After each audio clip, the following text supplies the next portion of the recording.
Hello, good evening, students. How are you? Welcome back to our channel AV Tutorial by Rupa Burman.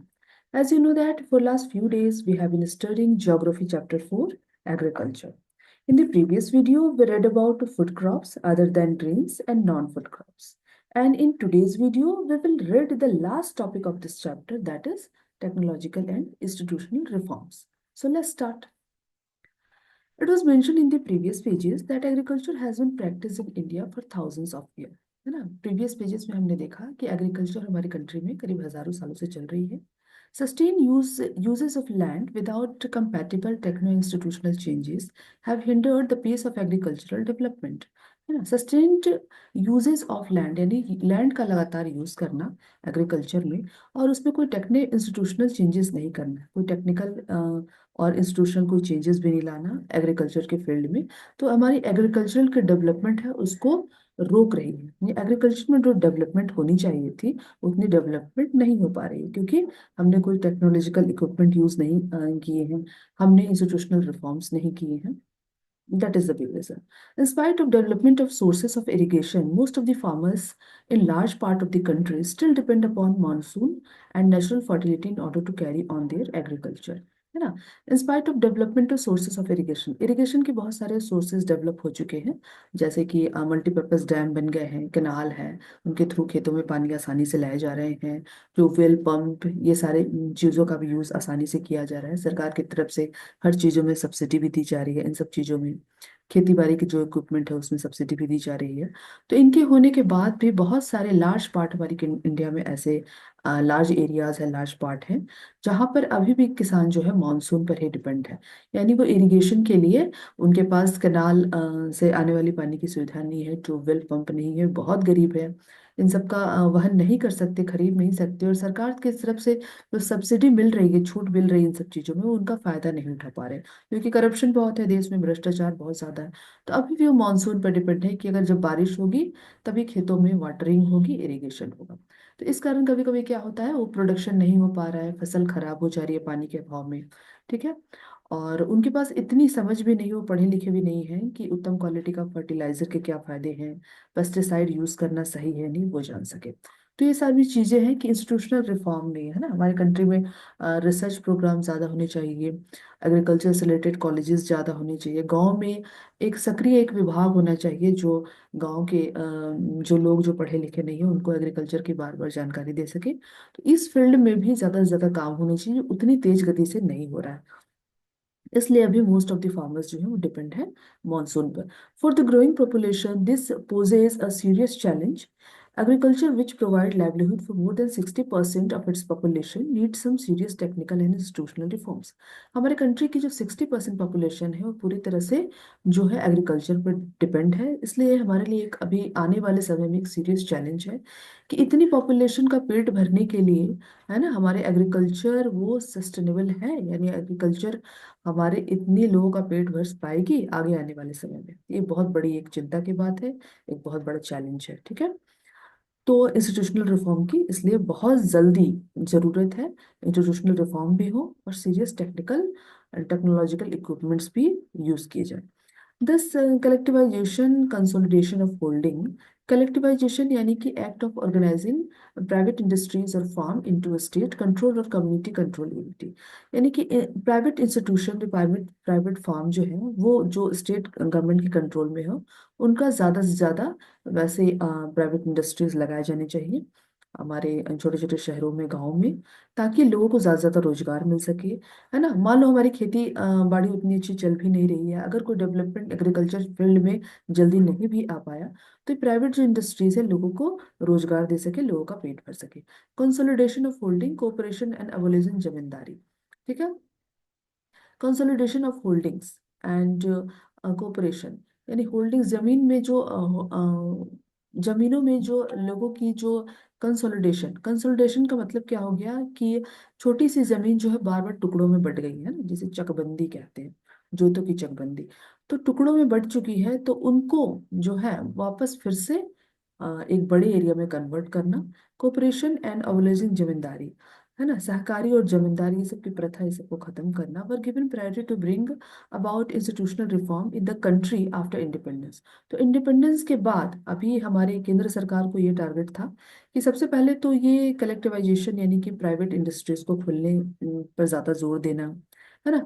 छोटे छोटे जो हमारे farm खेते छोटे छोटे टुकड़ों में बट गए, उनको एक करके उनको चकबंदी यानी उन पर टेक्निकल इक्विपमेंट का यूज आसानी से कर पाना, ऐसी कोई व्यवस्था करना। सहकारिता और एवोल्यूशन ऑफ जमींदारी, जमींदारी जो प्रथा है ना, उसको पूरी तरह से खत्म करना, और इंस्टीट्यूशनल रिफॉर्म की ओर ज्यादा ध्यान देना। ये सारी चीजें जो है, जैसे हमारी इंडिया आजाद हुई तो ये हमारा पहला मोटो था सेंट्रल गवर्नमेंट का। Land reform was the main focus of our first 5 year plan. अब लैंड रिफॉर्म क्या होता है? Redistribution of land from rich to poor. अभी देखिए, आजादी से पहले हमने देखा कि जब जमींदारी प्रथा थी हमारे कंट्री में, आज से 200-300 साल पहले, तो जमींदार लोग जो थे वो किसानों की एवज में, जो पैसे के एवज में उनकी जमीनें हड़प लेते थे, है ना। वो उनको पैसे देते थे और रेट ऑफ इंटरेस्ट बहुत ज्यादा लगाते थे, किसान चुका नहीं पाते थे तो उनको अपनी जमीन भी गिरवी रखनी पड़ती थी जमींदारों के पास, और इससे धीरे धीरे उनकी पूरी जमीन जो है हड़प ली जाती थी। ठीक है। एक टाइम ऐसा आता था कि किसानों के पास कुछ नहीं बचता था, खाने के लिए भी नहीं, उनके पास जमीन ही नहीं है, दूसरों की जमीन में खेती करते थे। वो भी इतना हैवी टैक्स देना पड़ता था कि वो जो भी पैसे, थोड़े बहुत भी पैसे थे वो भी चले जाते थे, उनको पेट भरने के लिए भी पैसे नहीं मिल पाते थे, इतना भी नहीं कमा पाते। तो ये जो गलत चीजें चली आ रही थी कि जमींदार लोग जो है किसान की गरीब हड़पते थे और धीरे धीरे उन्हें बहुत ज्यादा गरीब बना देते थे, क्योंकि वो अनपढ़ थे, पढ़े लिखे नहीं थे। तो ये चीजों को, ये जमींदारी प्रथा को पूरी तरह से खत्म करना, लैंड रिफॉर्म्स यानी कि लैंड का फिर से रिडिस्ट्रीब्यूशन, रिच टू पुअर, जो अमीरों ने लैंड हड़प लिए हैं उन लैंड को फिर से गरीबों में डिस्ट्रीब्यूट करना, was the main focus of our first 5 year plan. पंचवर्षीय योजनाएं जो बनती है, जब सरकार, नई सरकार बनती है, तो फर्स्ट 5 ईयर के जो प्लान होते हैं उसमें इस चीजों पर ज्यादा फोकस किया गया। The right of inheritance has already led to the fragmentation of land holding, necessitating consolidation of holding.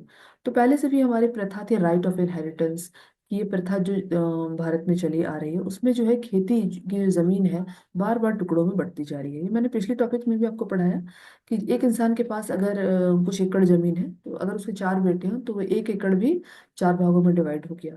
अब नेक्स्ट उसके 4 बेटों के भी 4 बेटे हो गए, तो करीब 16 भागों में वो लैंड डिवाइड होगा। तो ऐसे लैंड का एक छोटे टुकड़े में बंटकर रह जाता है, बड़ा लैंड एक टुकड़े होते होते छोटे में। तो उस छोटे टुकड़ों में हम किसी भी तरह का टेक्निकल इक्विपमेंट यूज नहीं कर पाते हैं, सरकार जो सुविधा दे रही है वो नहीं कर पाते, है ना। तो इसलिए सरकार ने बोला कि जोतों की चकबंदी, कंसोलिडेशन, यानी कि सारे छोटे छोटे टुकड़ों को पहले एक मिलाया जाए, है ना, और सहकारी खेती की जाए, यानी मिलकर, सभी लोग मिलकर छोटे छोटे जिनके टुकड़े हैं वो एक साथ मिलाकर एक बड़ा टुकड़ा बनाकर, सरकार से जो भी सहायता मिल रही है, ट्यूबवेल की, पंप की, जो भी HY सीड्स की, फर्टिलाइजर, उन सबका, और टेक्निकल इक्विपमेंट जो है उन सबका उपयोग साथ में करें। इसे सहकारी कृषि कहते हैं। तो वो करने की बात कही गई। The laws of land reforms were enacted, but the implementation was lacking or lukewarm. ये इतने सारे लॉज बनाए तो गए, लेकिन ये एक टाइम पे इम्प्लीमेंट होने के बाद भी वो मंद पड़ गए। मतलब उसकी स्पीड जो है बिल्कुल एकदम से थम सी गई, उतने ज्यादा फ्रूटफुल वो नहीं रहे। The government of India embarked upon introducing agricultural reforms to improve Indian agriculture in 1960s and 1970s. The Green Revolution, based on the use of packaged technology, and the White Revolution, Operation Flood, were some of the strategies initiated to improve the lot of Indian agriculture. तो ये laws of land reform था, ये बातें कही तो गई लेकिन एक टाइम पे आकर ये ठंडी पड़ गई, है ना। लैंड रिफॉर्म्स की, गरीबों को लैंड बांटेंगे, अमीरों से लेकर, कुछ हद तक हुआ, कुछ साल चले, उसके बाद अचानक से ये पूरा बसते हुए बंद हो गया एक तरह से। तो गवर्नमेंट ऑफ इंडिया फिर से एक बार जागी कि नहीं, एग्रीकल्चरल रिफॉर्म में हमें कुछ और चीजें भी ऐड करनी होंगी। और उस समय ऐसा हुआ था कि अचानक से फैमिन, अकाल पड़ गया था इंडिया में, है ना। 60 से पहले की बात है कि आज़ादी के बाद एक बहुत भारी अकाल पड़ा था, खाने खाने को लोग तरस रहे थे, पॉपुलेशन अचानक बढ़ गया था और फूड स्कार्सिटी भी बढ़ गई थी। तो 1960 से 70 के बीच ग्रीन रेवोल्यूशन आया, ये बहुत बड़ी क्रांति आई हमारी एग्रीकल्चर के फील्ड में। हाई प्रोडक्शन, यानी हम अपने अनाज को इतना ज़्यादा प्रोडक्शन करें अपने कंट्री में अनाज का, कि हमारे कंट्री में जो भुखमरी है अनाज की, वो पूरी तरह से खत्म हो जाए। इसको ग्रीन रेवोल्यूशन कहा गया। ये वीट और राइस की खेती में एप्लीकेबल किया गया। मतलब इसका फोकस था grain production, particularly wheat and rice, to address food scarcity, यानी फूड स्कार्सिटी से बचने के लिए हम कुछ ऐसा करें कि हम इतना प्रोडक्शन करें कि हमारे देश में जितने भी कमी है खाने पीने की वो खत्म हो जाए। तो इसके लिए हमारे जो एक बहुत बड़े साइंटिस्ट थे MS स्वामीनाथन, उन्होंने एक ऐसा HY सीड इन्वेंट किया।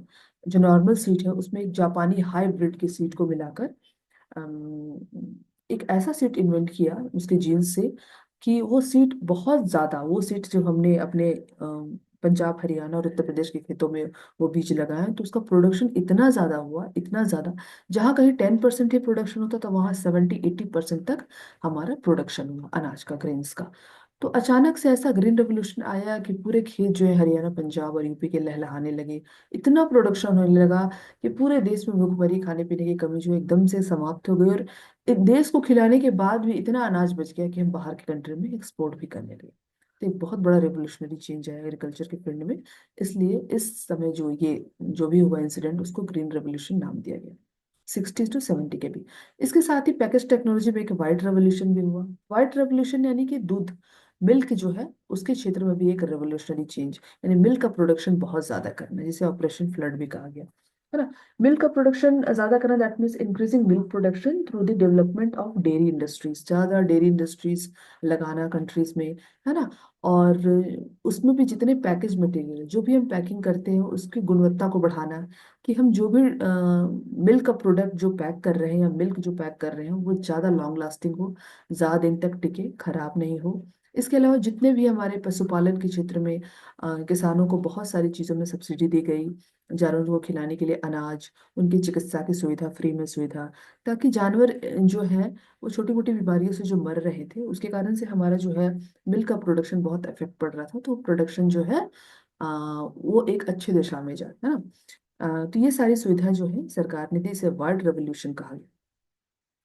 Lot of Indian agriculture, but this too led to the concentration of the development in few selected areas, है ना। लेकिन ये डेवलपमेंट जो हुआ, concentration of development in few selected कुछ एरियाज में हुआ, यानी ग्रीन रेवोल्यूशन का जो फायदा जो हुआ ये करीब करीब नॉर्थ इंडियन स्टेट्स में हुआ, ज्यादातर पंजाब हरियाणा उत्तर प्रदेश राजस्थान हिमाचल, ये सब स्टेट्स में ही ज्यादातर लोगों को, इन किसानों को फायदा हुआ। बाकी के स्टेट्स में उतना फायदा देखने को नहीं मिला। Therefore, in the 1980s and 1990s, a comprehensive land development programs was initiated, which included both institutional and technical reforms. तो इसके बाद सरकार ने कुछ एक कंप्रहेंसिव प्रोग्राम चालू किया, डेवलपमेंट प्रोग्राम। कंप्रहेंसिव यानी पूरा लॉट में एक डेवलपमेंट प्रोग्राम, कि हम ये ग्रीन और वाइट रेवोल्यूशन तो करें, इसके साथ हम और भी ऐसी बहुत सारी चीजें करें जिससे हमारे इंस्टीट्यूशनल और टेक्निकल रिफॉर्म्स हो, ठीक है। तो उसके लिए provision of crop insurance against drought, flood, cyclone, fire and disease, establishment of Gramin bank, cooperative societies and banks for providing loan facilities to the farmers at lower rates of interest were some important steps in this direction। तो और भी क्या क्या package में जो किया गया comprehensive land development programmes, उसके लिए जो था बहुत सारे इंस्टीट्यूशनल और टेक्निकल जो रिफॉर्म्स किए गए। क्या क्या किए टेक्निकल रिफॉर्म्स और इंस्टीट्यूशनल, कि क्रॉप का इंश्योरेंस कराया गया, कि किसान अगर क्रॉप लगाते हैं तो उनको पहले ही क्रॉप का इंश्योरेंस कर देना है, कि बाय द वे अगर किसी भी कारण, है ना, अगर ड्रॉट, सूखा पड़ा, बाढ़ आई, साइक्लोन हुआ, फायर या डिजीज से अगर उनकी फसल खराब हुई तो उनको फसल का पूरा मूल्य मिल जाए। जितने पैसे की फसल खराब हुई उतना पूरा पैसा उन्हें मिल जाए। इसके लिए उन्होंने ग्रामीण बैंक, गाँव में बैंक, ग्रामीण बैंक स्टैब्लिश किए, कोऑपरेटिव सोसाइटी, सहकारी समिति, है ना। बैंक, ऐसे बैंक जो लोन प्रोवाइड कर सके बिल्कुल लो रेट ऑफ इंटरेस्ट में, ये सारे गाँव में स्टैब्लिश किए गए। ठीक है, ये सब काम बहुत द्रुत गति से, बहुत तेजी से हुआ इंडिया में। ठीक है, ये करीब कब हुआ, ये आप जान लीजिए, ये करीब 80 to 90 के बीच हुआ ये रिफॉर्म्स। उसके बाद किसान credit card, KCC, personal accident insurance scheme भी हुई। अगर कुछ पर्सनल एक्सीडेंट होती है किसान या किसान की फैमिली को, या फसल से रिलेटेड या अपना पर्सनल कुछ ऐसा होता है तो उसके लिए भी सरकार की तरफ से पूरा हर्जाना मुआवजा उन्हें मिलेगा। Some other scheme introduced by the government of India for the benefit of the farmers. Moreover, special weathers bulletin and agricultural programs for farmers were introduced on the radio and television. इसके अलावा इतना ही नहीं, special weather bulletin programmes, अब radio और television के माध्यम से गांव के एक एक किसान को, गांव के लोगों को एग्रीकल्चरल प्रोग्राम्स के बारे में समय समय पर जानकारी दी जाना। और weather bulletin, everyday weather bulletin, की आज कल का वेदर कैसा होगा, परसों का कैसा होगा, कहीं पाला तो नहीं पड़ने वाला है, कहीं बारिश तो नहीं आने वाले समय में होने वाली है है ना, पूरे एक हफ्ते का पूरा रिकॉर्ड कि एक हफ्ते के अंदर क्या क्या हो सकता है उस स्थान पर।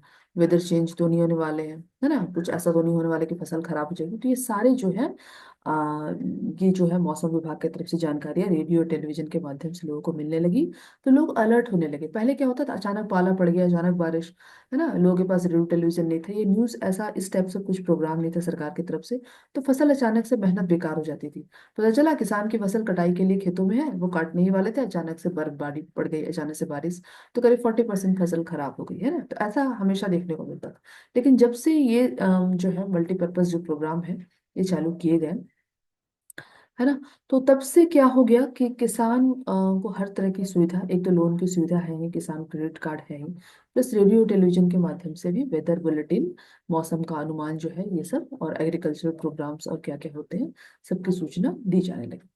ठीक है, खेती को हम कैसे बेहतर बना सकते हैं, क्या क्या हम करें कि कम समय में हम कम मेहनत में ही अच्छा प्रोडक्शन कर लें, ये सारे समय समय पर टीवी और रेडियो के माध्यम से किसानों को पहुंचाए गए। Introduced on the radio television, the government also announced minimum support price, remunerative and procurement prices for important crops to check the exploitation of farmers by speculator and middleman। है ना, एक और चीज जो की गई गवर्नमेंट की तरफ से अनाउंस की गई, मिनिमम सपोर्ट प्राइस, है ना, रिन्यूमरेटिव एंड प्रोक्योरमेंट प्राइस, यानी कि ऐसा प्राइस जिस पर किसी भी तरह का काट छाट नहीं किया जाए। मिनिमम सपोर्ट प्राइस किसानों को मिलना चाहिए, जिसमें कि उनके साथ एक्सप्लॉइट, उसके साथ धोखाधड़ी नहीं हो, जो मिडिल मैन होते हैं, जो ब्रोकर होते हैं, बिचौली होते हैं, उनके साथ कोई धोखाधड़ी ना करे। ऐसे नहीं कि कम रेट पे उनसे लेकर और जाकर वो ज्यादा रेट में बाहर मंडी में बेच रहे हैं। तो किसानों को ऐसा मिनिमम सपोर्ट प्राइस दिया गया कि एक ऐसा प्राइस होना चाहिए जिसमें किसान अपनी फसल, अपनी क्रॉप जो है वो बेच सके और अच्छा मुनाफा कमा सके। ठीक है, मान लो उनकी लागत 10 रुपए की है तो उनको 20 रुपए तो जरूर मिले, ऐसा होना चाहिए। तो ये सारे प्रावधान जो है ये किए गए। ठीक है, चलिए हम आगे पढ़ते हैं। ये हमने रिफॉर्म्स देखने के टेक्निकल और जो भी इंस्टीट्यूशनल रिफॉर्म्स देखे, इसी कड़ी में आगे है भूदान, ग्रामदान, ये भी इसी कड़ी का एक टॉपिक है। भूदान का मतलब होता है भूमि का दान करना, और ग्रामदान यानी पूरे गांव का दान करना। ठीक है, इसमें क्या है देखिए, एक तरह का एक पैसेज है। Mahatma Gandhi declare Vinoba Bhave as is spiritual heir. He also participated in satyagraha as one of the foremost satyagrahis, है ना। तो महात्मा गांधी ने डिक्लेयर किया कि उनके बाद उनका जो उत्तराधिकारी है, यानी उत्तराधिकारी जो होगा वो होगा वो विनोबा भावे होंगे, क्योंकि विनोबा भावे उनके सत्याग्रह में सबसे ज्यादा बढ़ चढ़कर भाग लिए थे। ठीक है, he was one of the votaries of Gandhi ji concept of Gram Swaraj. तो उनके ग्राम स्वराज का जो कंसेप्ट था, अ, महात्मा गांधी था, इसको सबसे ज्यादा फैलाने वाले कौन थे? विनोबा भावे थे। After Gandhi ji's martyrdom, Vinoba Bhave undertook padyatra to spread Gandhi ji's message, covered almost the entire country once when he was entire country. Okay, तो जब गांधी जी की मृत्यु हो गई तो गांधी जी का ये ग्राम स्वराज योजना जो था उसको पद यात्रा के माध्यम से, यानी पैदल चलकर गांव गांव में पहुंचाने का काम जो है ये विनोबा भावे ने किया। Once when he was delivered a lecture at Pochampalli in Andhra Pradesh, some poor landless villagers demanded some land for their economic wellbeing. है ना, एक बार वो आंध्र प्रदेश के पोचमपल्ली नामक गांव में जब वो लेक्चर दे रहे थे, उन्हें भाषण दे रहे थे, तो कुछ पुअर लैंडलेस विलेजर्स थे, जिनके पास बिल्कुल भी जमीन नहीं थी, खेती नहीं थी। उन्होंने डिमांड की कि हमें थोड़ा जमीन दे दिया जाए, ताकि हमारी भी इकोनॉमिक कंडीशन जो है वो अच्छी हो सके, हम भी कुछ कमा खा सके। Miro, however, could not promise it to them immediately, but assured them to talk to the government of India regarding provision of land for them if they undertook cooperative farming। Vinoba Bhave ने उस समय तो ऐसा कुछ प्रॉमिस नहीं किया तुरंत, लेकिन उन्होंने कहा कि मैं सरकार से इस बारे में बात करूंगा कि आप अगर मिलकर कोऑपरेटिव फार्मिंग कर सके, अगर आप सहकारी फार्मिंग यानी 10-12 किसान एक साथ अपने अपने छोटे छोटे लैंड मिलाकर अगर फार्मिंग कर सके, ताकि सरकार की सुविधाओं का भी लाभ मिल सके, अगर आप ऐसा कर पाएंगे तो मैं सरकार से बात कर सकूंगा। Suddenly, Sri Ramchandra Reddy stood up and offered 80 acres of land to be distributed among 80 landless villagers। अचानक श्री रामचंद्र रेड्डी, जो भी एक जमींदार ही थे, उन्होंने अचानक वो खड़े हुए भीड़ से और उन्होंने ऑफर किया कि 80 एकर्स ऑफ लैंड मैं 80 लैंडलेस विलेजर्स में बांटूंगा। उन्होंने अपने 80 एकर्स ऑफ लैंड जो है बांट दिए।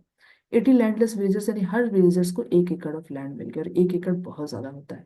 This act was known as Bhoodan, इसे भूदान, इस एक्ट को, क्रिया को भूदान नाम दिया गया। Later, he traveled and introduced his ideas widely all over India.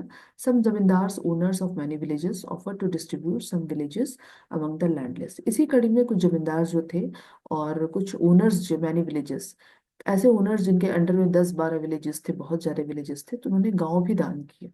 है ना। लैंडलेस लोगों को गांव भी दान कर दिया। इट वॉज नोन एज ग्रामदान, इसे ग्रामदान कहा गया।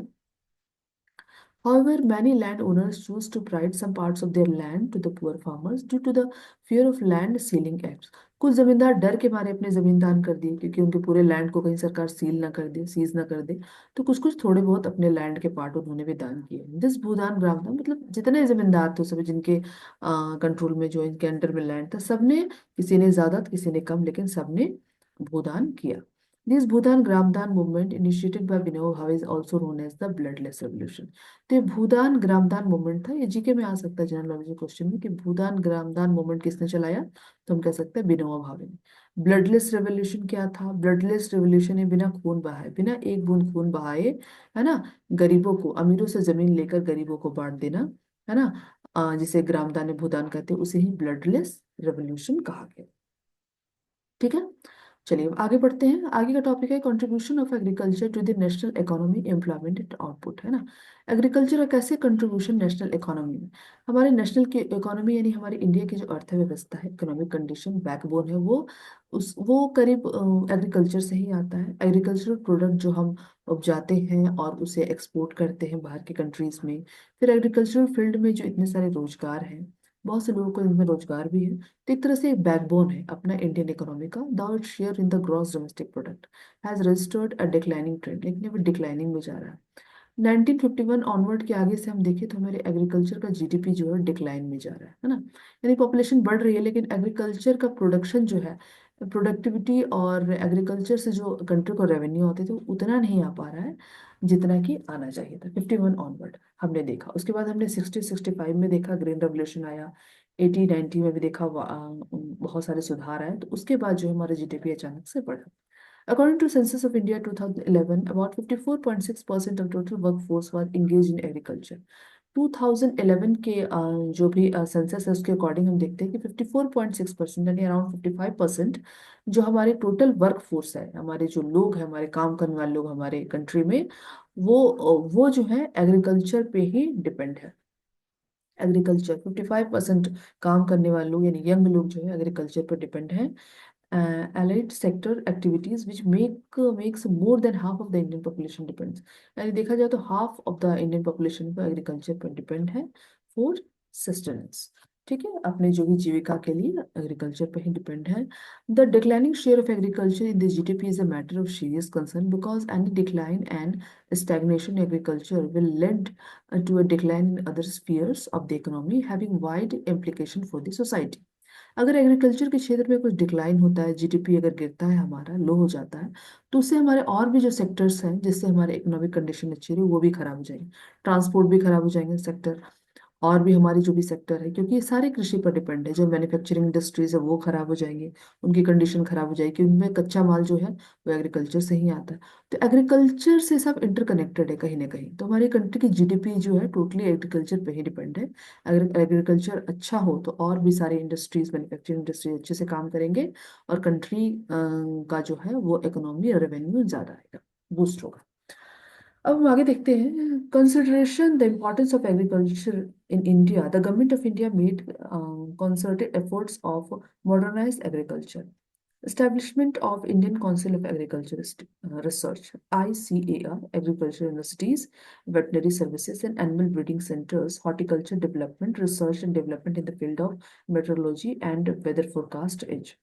तो इम्पोर्टेंस ऑफ एग्रीकल्चर, एग्रीकल्चर की क्या इम्पोर्टेंस है इसको जानते हुए गवर्नमेंट ऑफ इंडिया ने बहुत सारे ऐसे एफर्ट्स लिए हैं एग्रीकल्चर को मॉडर्नाइज करने के लिए। एग्रीकल्चर को मॉडर्नाइज करेंगे, पहले जो एंशियंट जो मेथड्स हम एग्रीकल्चर करते थे वो सब छोड़कर हम बिल्कुल मॉडर्न वे में एग्रीकल्चर करेंगे, ताकि कम मेहनत में ही प्रोडक्शन ज़्यादा हो। तो स्टैब्लिश इसके लिए हमने Indian council of agriculture research (ICAR) भी स्टैब्लिश किया इंडियन गवर्नमेंट ने। रिसर्च, एग्रीकल्चर के क्षेत्र में जो भी रिसर्च करने हैं, अनुसंधान करने हैं, उसके लिए एक इंडियन काउंसिल (ICAR) इस्टेब्लिश किया। एग्रीकल्चर यूनिवर्सिटीज, कई एग्रीकल्चर यूनिवर्सिटीज बनाए, वेटनरी सर्विसेज बनाए, यानी जीव जंतु पशुओं की चिकित्सा के लिए, एंड एनिमल ब्रीडिंग सेंटर्स भी बनाए, जहाँ क्रॉस ब्रीडिंग कराकर एनिमल की प्रजनन कराने का जो काम होता है वो वो भी सेंटर्स काफी बनाए गए। हॉर्टिकल्चर डेवलपमेंट, साग सब्जियों के क्षेत्र में जो है कैसे कैसे डेवलपमेंट लाया जाए, है ना, फल सब्जियां ज्यादा से ज्यादा उगाई जाए, इस मुद्दे पर भी काम किया गया। Research and development in the field of metrology and weather forecast, है ना, मिट्टी की जो क्वालिटी है और वेदर फोरकास्ट है, ये सब चीजों पर भी ज्यादा ध्यान दिया गया। वे given priority for the improving Indian agriculture. ये सबको वो ध्यान देकर इंडियन एग्रीकल्चर को कैसे हम इम्प्रूव किए करें, ये सब चीजों पर बात की गई, काम किया गया। Apart from these, improving the rural infrastructure was also considered essential for the same. इसके बाद एक और चीज पर ध्यान दिया गया कि रूरल इंफ्रास्ट्रक्चर जो है हमारा, जो रूरल गांव का इंफ्रास्ट्रक्चर, उसको भी ठीक करना है ना, एसेंशियल फॉर द, वो भी बहुत जरूरी है। अगर एग्रीकल्चर यूनिवर्सिटीज हम लगाते हैं, अगर रिसर्च इंस्टीट्यूट खोल रहे हैं, तो इसके अलावा हमें रूरल इंफ्रास्ट्रक्चर को भी ठीक करना होगा। In order to strengthen the support agricultural sector, several initiatives have been taken by the government of under the Atmanirbhar Bharat Abhiyan. In order to strengthen the support agriculture, agriculture sector को support करने के अलावा several initiative, बहुत सारी चीजें initiative उठाई गई, प्राथमिकता दी गई, taken by the government India under the आत्मनिर्भर भारत अभियान। अब देखो, ये आत्मनिर्भर भारत अभियान क्या है, आपने हाल में ही सुना हो, क्योंकि ये नरेंद्र मोदी जी का ही निकाला गया अभियान है, आत्मनिर्भर भारत अभियान। इसमें क्या होता है, प्रधानमंत्री मोदी और उनके जो भी गवर्नमेंट है, उनकी गवर्नमेंट है, उन्होंने मिलकर एक अभियान चलाया है कि लोगों को आत्मनिर्भर बनाना है, लोगों को सेल्फ रिलायंट बनाना है। The aim is to make the country and its citizen independent and self reliant in all senses. हर तरह से अपने कंट्री के लोगों को इंडिपेंडेंट और सेल्फ रिलायंट, स्वतंत्र बनाना है। तो इसके लिए 5 पिलर्स नरेंद्र मोदी जी, उनके गवर्नमेंट ने 5 पिलर्स रखे हैं। कौन कौन से क्षेत्र में हमें अपनी कंट्री को आगे बढ़ाना है? इकोनॉमी के क्षेत्र में, इंफ्रास्ट्रक्चर के क्षेत्र में, वाइब्रेंट डेमोग्राफी, जनसांख्यिकी एंड डिमांड के क्षेत्र में। इन पांचों क्षेत्र में अगर हम कंट्री को आगे बढ़ाते हैं, तो हमारा कंट्री जो है आत्मनिर्भर बनने की दिशा में आगे बढ़ जाए। तो ये चीजें भी की गई हैं। ठीक है, अब यहाँ देखिए क्वेश्चन है, find out why an Indian farmer does not want his son to become a farmer. देखिए, बहुत अच्छी क्वेश्चन है कि इंडियन जो फार्मर्स हैं, वो अपने बच्चों को किसान नहीं बनाना चाहते। सही बात है, आजकल एक किसान अपने बच्चों को किसान नहीं बनाना चाहता। क्या रीजन हो सकता है, सोचिए। किसान अपने बच्चों को किसान नहीं बनाना चाहता, क्यों नहीं बनाना चाहता? क्योंकि देखिए, अभी कंपटीशन बहुत बढ़ गया है ना, इंटरनेशनल कंपटीशन बहुत बढ़ गए हैं। ठीक है, अभी जो कि जमीन की उत्पादकता, प्रोडक्टिविटी भी उतनी नहीं है ना, जमीन में इतने फर्टिलाइजर, पेस्टिसाइड्स यूज किए जा रहे हैं कि उसकी मिट्टी की क्वालिटी धीरे धीरे खराब ही हो जा रही है। प्रोडक्शन तो हो रहा है, लेकिन क्वालिटी भी खराब हो रही है। सिंचाई की सुविधाओं का अभाव है, लैक ऑफ इरिगेशन फैसिलिटीज। अभी भी बहुत सारे ऐसे गांव हैं जहाँ इरिगेशन की फैसिलिटीज नहीं है, कनाल, ट्यूबवेल से पानी नहीं ले सकते, वैसे फैसिलिटी है भी नहीं। बुनियादी ढांचों का विकास नहीं है, बुनियादी ढांचे भी नहीं है, रोड वोड नहीं, गांव सड़क से नहीं, गांव जो है वो सड़क से कनेक्ट नहीं है, कोई पक्के रोड नहीं है, सड़क नहीं है, अच्छी रेलवे लाइन का अभाव है। तो ये सब बुनियादी ढांचे जो है, अभी तो बहुत सारे ऐसे गांव है हरियाणा के, पंजाब के, राजस्थान के, उत्तर प्रदेश में, जहाँ तो ट्रेन भी नहीं जाती, रेलवे की पटरी भी नहीं है, जहाँ पक्की सड़कें भी नहीं, बारिश में जो हाल होता है उनका वो वही जानते हैं। तो ये सारी चीजें हैं, इसके कारण किसान सोचते हैं कि अगर मैं इतना काम तकलीफ करके अपने अनाज को भी सही मूल्य पर नहीं बेच पा रहा हूँ, मैं अपनी जिंदगी को बेहतर नहीं बना पा रहा हूँ, तो मैं अपने बच्चों को कभी इस फार्मिंग के फील्ड में नहीं आने दूंगा, उसे मैं किसी और फील्ड में भेजूंगा। और भी बहुत सारी चीजें, सस्ती दरों पर कृषि आयात, एक बहुत बड़ी चीज जो है हमारे किसान फेस कर रहे हैं, कि सस्ती दरों पर कृषि का आयात, इम्पोर्ट। जैसे हम एक्सपोर्ट तो करते ही सब्जी, फल, वेजिटेबल, हमारे तेल है, खाद्यान्न है, टी, कॉफी, शुगर केन, बनाना, स्पाइसेस, लेकिन कुछ चीजें जो हम इम्पोर्ट भी करते हैं ना, इलेक्ट्रिकल जो इक्विपमेंट्स हैं, और जो भी पेट्रोलियम है, जो भी, और बहुत सारे ऐसे खाने पीने की चीजें हैं जो हमारे कंट्री में है, लेकिन हम अच्छी क्वालिटी का बाहरी कंट्री से इम्पोर्ट करते हैं। क्योंकि हमारी कंट्री में भाई, लोग भी आजकल, लोगों का लाइफ स्टाइल जो है बहुत ज्यादा हाई फाई हो गया है ना, लग्जरियस लाइफ लोग जी रहे हैं, तो अपने कंट्री का सामान यूज नहीं करते हैं, लोग विदेशी सामान ज्यादा यूज करते हैं। तो बाहर के सामान जो हमारे कंट्री में आते हैं, उस पर जो टैक्स लगना चाहिए, इम्पोर्ट टैक्स, वो बहुत कम है।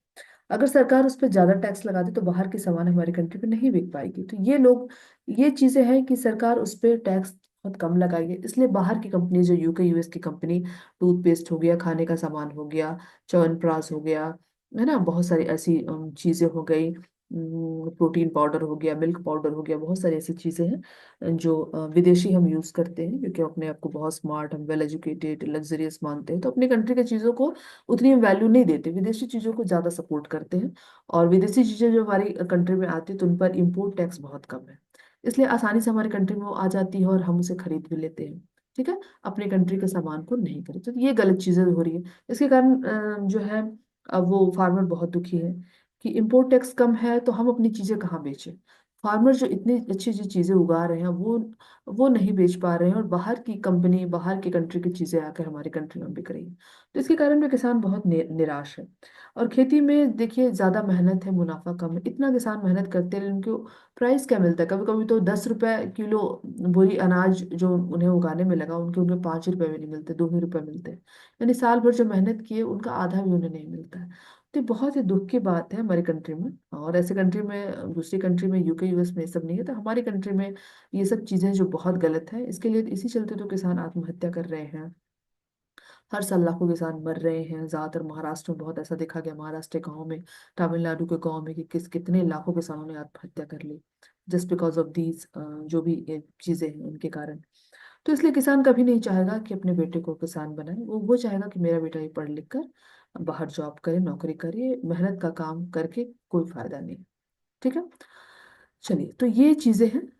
Does not want his son to become a farmer, इसका आप आंसर ऐसे लिख सकते हो। ठीक है, ऐसे क्वेश्चन एग्जाम में आएगा नहीं, जस्ट फॉर नॉलेज के लिए।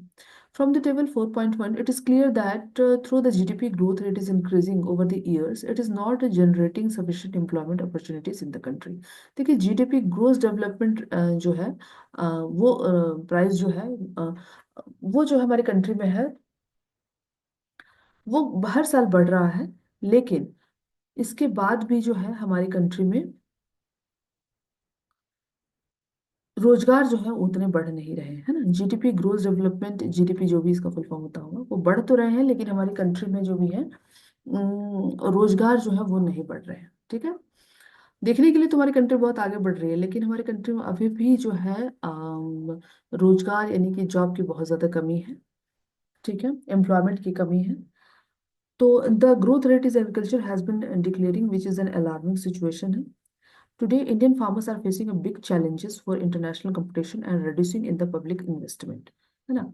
तो इंडियन फार्मर्स है, बहुत बड़ा चैलेंज फेस कर रहे हैं इंटरनेशनल कंपटीशन में, क्योंकि बाहर की कंट्री की चीज़ें अगर हमारी कंट्री में बिक रही हैं तो एक तरह से इंटरनेशनल कंपटीशन है, हमारी चीज़ें बेहतर होते हुए भी नहीं बिक पा रही हैं। और हम चाह कर अपनी चीज़ों को बेहतर नहीं कर पा रहे हैं, हमारे पास उतने अच्छे टेक्निकल इक्विपमेंट्स नहीं है, हमारे पास इंडस्ट्री, जो मैन्युफैक्चरिंग इंडस्ट्री, उसमें भी इतने अच्छे मशीन्स नहीं है। तो हम चाह कर भी चैलेंज नहीं एक्सेप्ट कर पा रहे हैं, reduction in the public investment, है ना। Competition and reduction in the public investment, agriculture के फील्ड में देखिए, Indian growth rate of GDP and the major sectors जो है, वो है 2012 से 13 में एग्रीकल्चर में 1.5% का करीब जीडीपी हाइक है, 13 टू 14 में 4.2%, 2014 टू 15 में -0, यानी मतलब नेगेटिव, डिक्लाइन में जा रहा है। इंडस्ट्री में देखो तो 3.6 का ग्रोथ, 2013-14 में 5, और 2014 टू 15 में 7 का ग्रोथ दिखा रहा है। ठीक है, economic survey various year ministry of finance की तरफ से है, ये डेटा है। ठीक है, सर्विसेज में 8.1, 7.8 और 9.8। ठीक है, तो एग्रीकल्चर से यानी प्राइमरी, है ना, प्राइमरी जो हमारी है वो इंडस्ट्रियल जो है, और सेकेंडरी सेक्टर है, और सर्विस जो टर्सरी सेक्टर है।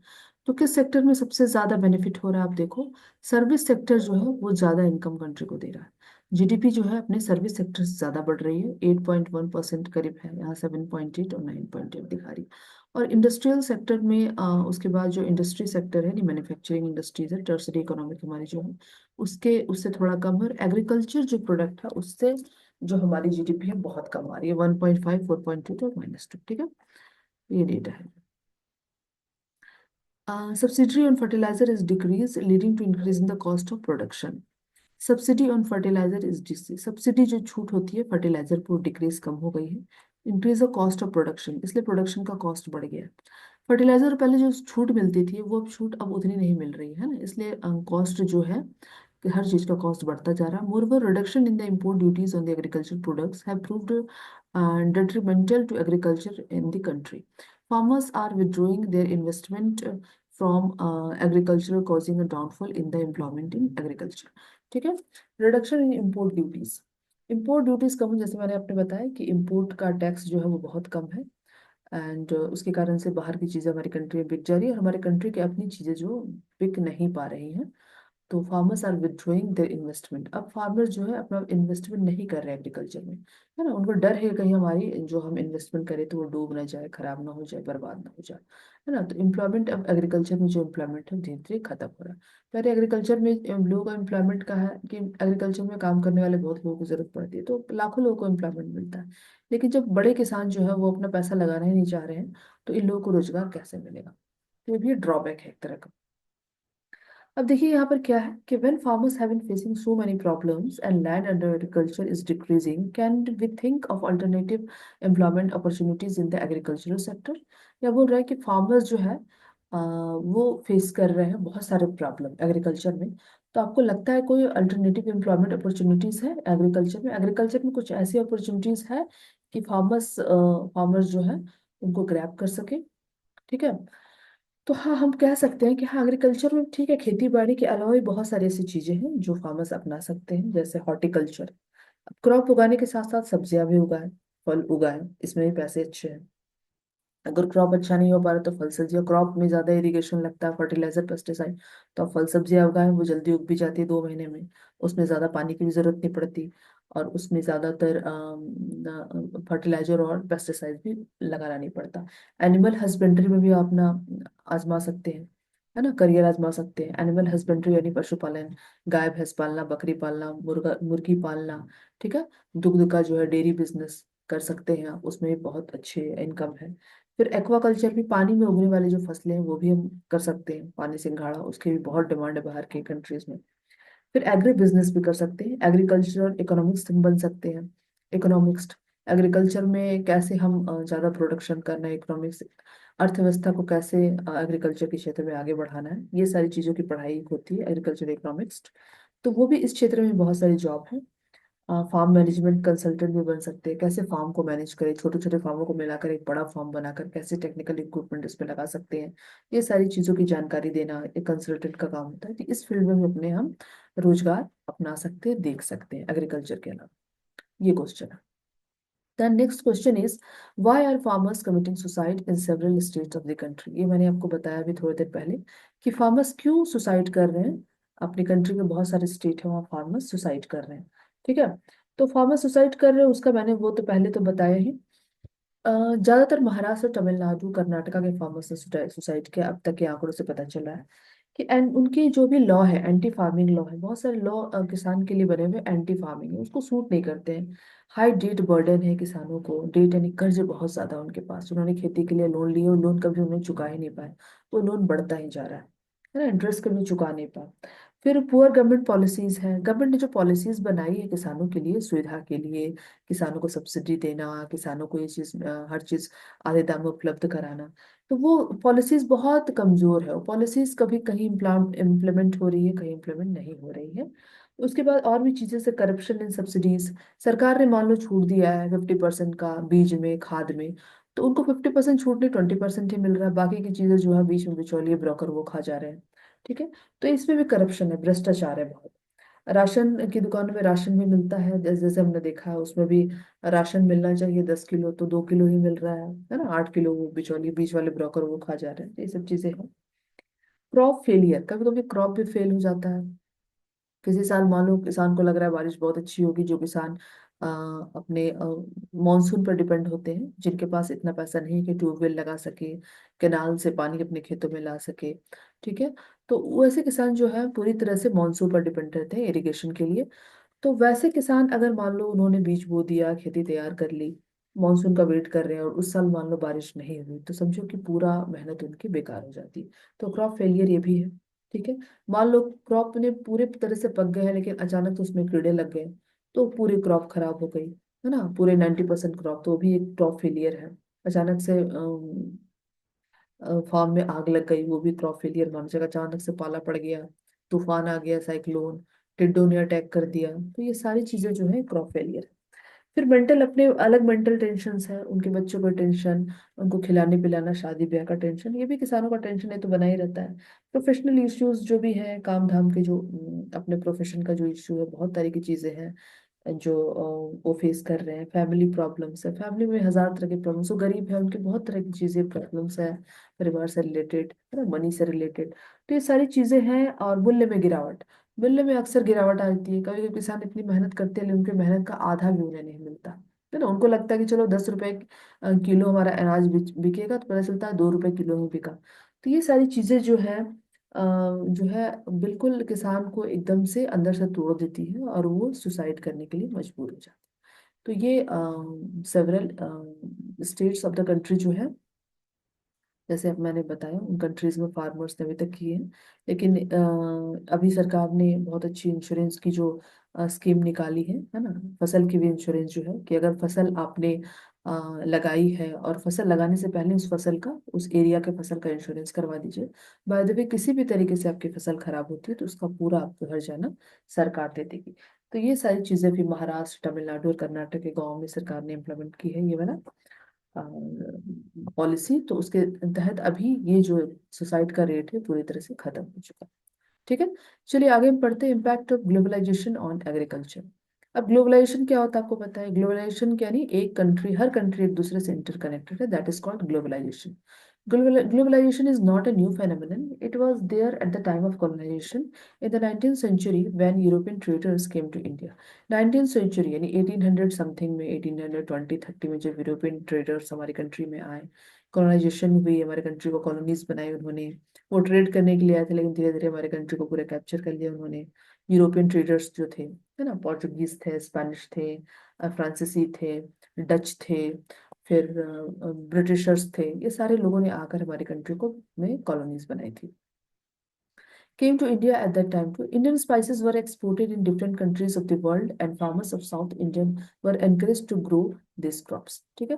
तो इंडियन स्पाइसेस जो थी, लौंग, इलायची, जो थी काले मिर्च, इसका बाहर की कंट्री में बहुत डिमांड है, क्योंकि पूरे वर्ल्ड में हमारी कंट्री इंडिया ही है जिसमें, जहाँ स्पाइसेस का इतना ज्यादा प्रोडक्शन होता है और किसी कंट्री में नहीं होता है। तो ये स्पाइसेस का बहुत ज्यादा डिमांड थी यूके में, यूएस में, तो यूरोपियन कंट्रीज में ज्यादातर। तो यहाँ के फार्मर को इनकरेज किया जाता था स्पाइस उगाने के लिए, और ये सारे स्पाइस जो है एक्सपोर्ट किए जाते थे यूरोपियन कंट्रीज में। Till today it is one of the important items of export from India. तब से लेकर आज तक भी ये हमारे इंडिया में एक्सपोर्ट का जो भी आइटम है उसमें नंबर वन में यही स्पाइसेस है। During the British period, cotton belt of India attracted the British, and ultimately cotton was exported to Britain as a raw material for the textile industries.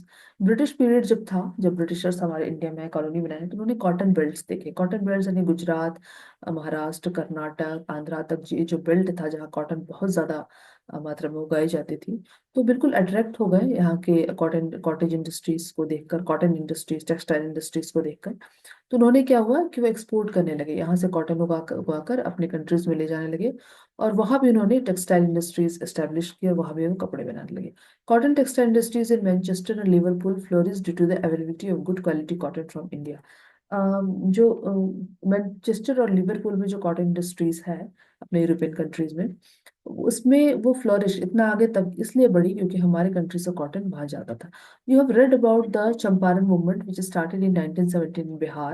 This was started because farmers of that region were focused to grow indigo on their land because it was necessary for the textile industries which were located in Britain. ठीक है।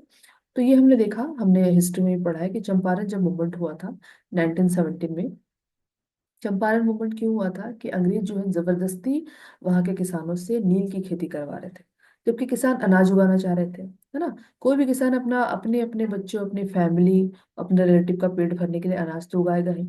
लेकिन उनको कहा जा रहा था आप अनाज मत उगाइए, आप इंडिगो उगाइए हमारे लिए, क्योंकि इंडिगो उनको जो यूरोपियन कंट्रीज है उनके लिए एक बहुत, टेक्सटाइल इंडस्ट्री में बहुत हेल्प करता था वो इंडिगो। तो वो चाहते थे कि यहाँ के किसान अन्न उगाना छोड़कर अपना न देखे, केवल हमारा देखे। तो इंडिगो, और इंडिगो ऐसी चीज है कि अगर हम खेती में बार बार इंडिगो उगाएं तो इंडिगो जो है मिट्टी की फर्टिलिटी को बहुत कम कर देता है, इंडिगो मिट्टी को बिल्कुल बंजर बना देता है। तो एक तरह से बहुत गलत था कि हम क्रॉप भी उगा नहीं दे रहे हो, प्लस हमारी मिट्टी की क्षमता है उसको भी अब खत्म कर रहे हो। तो इसके लिए किसानों ने आंदोलन छेड़ा था चंपारण, जिसको महात्मा गांधी की अध्यक्षता में उन्होंने चंपारण मूवमेंट स्टार्ट किया था। This was started because farmers of that region were forced to grow indigo on their land because it was necessary for the textile industries which were located in Britain. Britain में जो textile industries थी उसके लिए बहुत ही एक necessary चीज थी Indigo. Indigo यानी नील जो होता है कपड़ों में दिया था। They were unable to grow food grains to sustain their families, है ना। इंडिगो जो नील जो कपड़े को नीला करने के लिए, तो वो ब्रिटेन के टेक्सटाइल इंडस्ट्री में बहुत काम करती थी, उनका बड़ा यूज होता था। ठीक है। They were unable to grow food grains to sustain their families. Under globalization, particularly after 1990, the farmer in India have been exposed to new challenges. 1919 के बाद ग्लोबलाइजेशन होने के बाद इंडिया में जो है न्यू challenges आए farmers को. Despite being an important producer of rice, cotton, rubber, tea, coffee, jute, and spices, our agricultural products are not able to compete uh, with the developed countries because of the highly subsidized agriculture in those countries, है ना। अब देखो हमारे country में independence के बाद अच्छे खासा अनाज उग रहा था। Rice, cotton, rubber, T, coffee, jute, spices ये बहुत हो रहे थे, लेकिन फिर भी एग्रीकल्चर प्रोडक्ट है वो हमारे compete नहीं कर पा रहे थे। Not compete with the developed, जैसे हमारी जो डिमांड थी सब चीजों की डिमांड को हम पूरा नहीं कर पा रहे थे, है ना। तो हमारा मतलब एग्रीकल्चरल रिफॉर्म नहीं हुआ था हमारे कंट्री में। एग्रीकल्चरल रिफॉर्म उतना अच्छा उस समय तक नहीं हुआ था, तो compete नहीं कर पाए थे। जो डिमांड थे हम डिमांड को पूरा नहीं कर पा रहे थे, है ना। वर्ल्ड एग्रीकल्चर जो इनके लिस्ट में हमारा रैंक अभी भी काफी पीछे था। ठीक है। तो because of the highly subsidise agriculture in those country, अब चाइना में देखिए, यूके में, यूएस में हाईली सब्सिडाइज एग्रीकल्चर है। हमारी कंट्री में अभी भी टेक्निकल रिफॉर्म्स नहीं आए थे, इसलिए उस दौड़ को, उस रेस में हम पीछे हो जा रहे थे।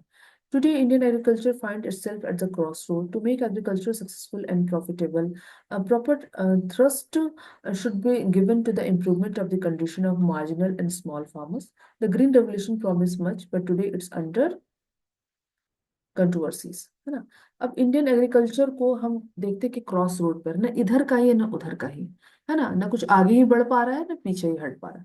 To make agriculture successful and profitable, agriculture को अगर सक्सेसफुल बनाना है, प्रॉफिटेबल बनाना है कि एग्रीकल्चर से हमें प्रॉफिट भी हो, हम अपने कंट्री का ही पेट भर सके और उसे हमें बाहर की कंट्री में एक्सपोर्ट करके डिमांड पूरी करके ज्यादा ज्यादा प्रॉफिट हो, उसके लिए हमें अपने एग्रीकल्चरल जो है एग्रीकल्चर में बहुत ज्यादा इंप्रूवमेंट की जरूरत है, टेक्निकल रिफॉर्म्स करने की जरूरत है, इंस्टीट्यूशनल रिफॉर्म्स करने की जरूरत है, और भी ज्यादा मार्जिनल स्मॉल फार्मर और स्मॉल फार्मर की कंडीशन को ठीक करने की जरूरत है। ग्रीन रेवोल्यूशन ने बहुत सारे प्रॉमिस तो किए कि हम पूरे जो एग्रीकल्चर है उसकी फील्ड में हम रेवोल्यूशनरी चेंज लाएंगे, लेकिन ये कंट्रोवर्सीज ही रह गया।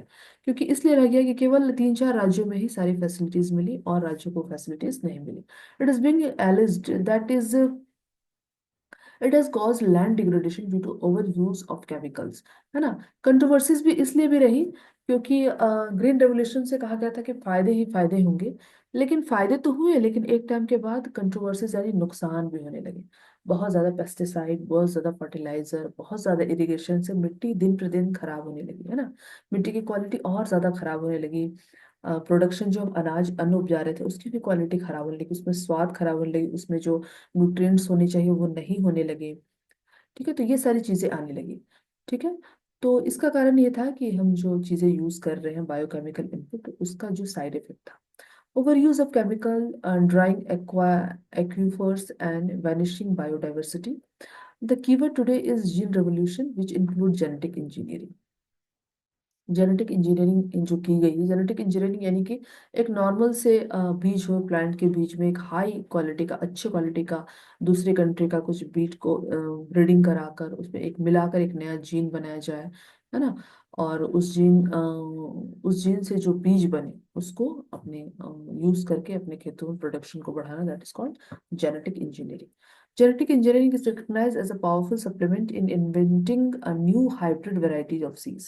अब जेनेटिक इंजीनियरिंग जो है रिकॉग्नाइज किया जाता है, पावरफुल सप्लीमेंट, एक सप्लीमेंट का काम करता है inventing new hybrid variety of seeds, है ना। जेनेटिक इंजीनियरिंग से जो न्यू हाइब्रिड वैरायटी के सीड्स हम क्रिएट कर सकते हैं और जिसका हम खेतों में, जिससे हम प्रोडक्शन बढ़ा सकते हैं। Can you name any gene modified seed used vastly in India, आप ऐसे कुछ सीड्स का, जीन मॉडिफाइड सीड्स का नाम बता सकते हैं जो इंडिया में हम फार्मर्स यूज करते हैं। तो हम कह सकते हैं हाँ, बहुत सारे ऐसे जीएम सीड्स हैं, जैसे कि कॉटन की सीड्स है। कॉटन की सीड्स को भी जेनेटिक इंजीनियरिंग करके एक हाई क्वालिटी के सीड्स में कन्वर्ट करके हम बहुत ज़्यादा आजकल कॉटन उगा रहे हैं। फिर बीटी ब्रिंजल भी है ना, जीएमसी से ब्रिंजल भी आता है। ब्रिंजल की क्वालिटी क्वालिटी को भी हमने बहुत हद तक एनहेंस कर दिया है। फिर मस्टर्ड की क्वालिटी को भी बहुत हद तक एनहेंस कर दिया है। जब अच्छी बहुत ज़्यादा क्वालिटी में हम मस्टर्ड से ऑयल भी निकाल पा रहे हैं, क्योंकि प्रोडक्शन बहुत ज़्यादा है। ठीक है, ये क्वेश्चन का आंसर हो गया। In fact organic farming is much in vogue today because it is practised without factory made chemicals such as fertiliser and pesticide.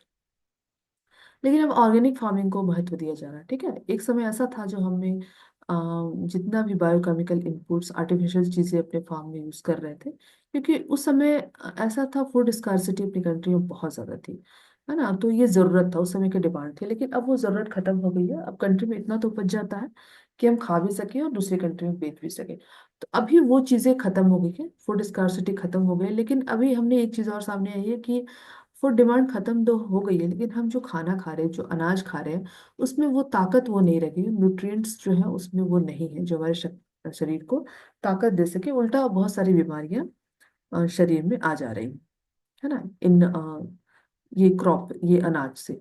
ठीक है, क्रॉप से जो अनाज मिल रहा है उनसे।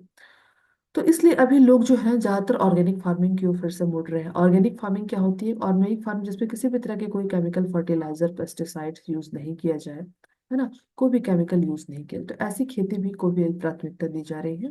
It does not affect environment in negative manner, क्योंकि इन्वायरमेंट को इस तरह से अफेक्ट भी नहीं करती, कोई हानिकारक गैसेस भी नहीं छोड़ती है। ठीक है, चलिए आगे देखते हैं। Some and smaller few economics think that Indian farmers have a black future if they continue growing food grains on the holdings that grow smaller and smaller as the population rises, है ना। कुछ economics का कहना है कि Indian farmers का future बिल्कुल black काला है। ब्लैक फ्यूचर यानी कि फ्यूचर मतलब डिक्लाइन में जाता हुआ भी कहेंगे आप, ब्लैक फ्यूचर भी इसे कह सकते हो। बिल्कुल अंधकार में, अंधकार में इसलिए है कि वो जो फूड ग्रेन्स तो उगा रहे हैं, लेकिन स्मॉलर एंड स्मॉलर पॉपुलेशन, जिस तरह से पॉपुलेशन बढ़ रही है उसके हिसाब से उनका जो प्रोडक्शन है उतना, उसके कंपेरेटिव उतना ज़्यादा नहीं हो पा रहा है। India's rural population is about 833 billion, 833 million है इंडिया की रूरल पॉपुलेशन, गांव की population, which depends upon 250 million hectares of agricultural land. अब देखिए आबादी है 833 मिलियन और हमारे पास जमीन है 250 मिलियन ही हेक्टर्स है ना। तो समझो कि लोग ज्यादा जमीन कम, तो किसी तरह से काम चलाना, है ना। तो इतने लोगों को खाना खिलाना बहुत मुश्किल है, तो इसके लिए प्रोडक्शन तो बहुत ज्यादा होना चाहिए। An average of less than half a Hector पर पर्सन, एवरेज और लेस देन हाफ, हाफ से भी कम हेक्टर जमीन एक पर्सन को मिलेगी अगर ऐसे डिवाइड किया गया तो। Indian farmers should diversify their cropping pattern from cereal to high volume crops, this will increase income and reduce environmental degradation simultaneously. तो इंडियन फार्मर्स को एडवाइस दिया गया है कि डाइवर्सिफाई करें, यानी अलग अलग तरह की चीजें भी उगाएं। केवल आप खाने की चीजें, चावल दाल अनाज पल्सेस सीरियल्स ही नहीं उगाएं।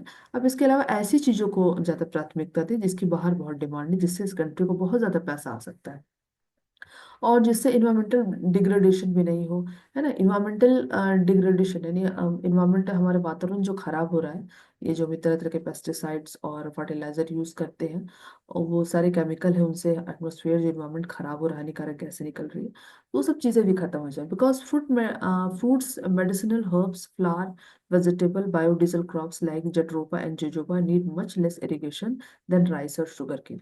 तो एडवाइस दिया जा रहा है कि फ्रूट्स भी उगाएं ज़्यादा से ज़्यादा, मेडिसिनल हर्ब्स उगाएं, फ्लावर्स उगाएं, वेजिटेबल, बायोडीजल क्रॉप्स लाइक जट्रोपा और जोजोबा।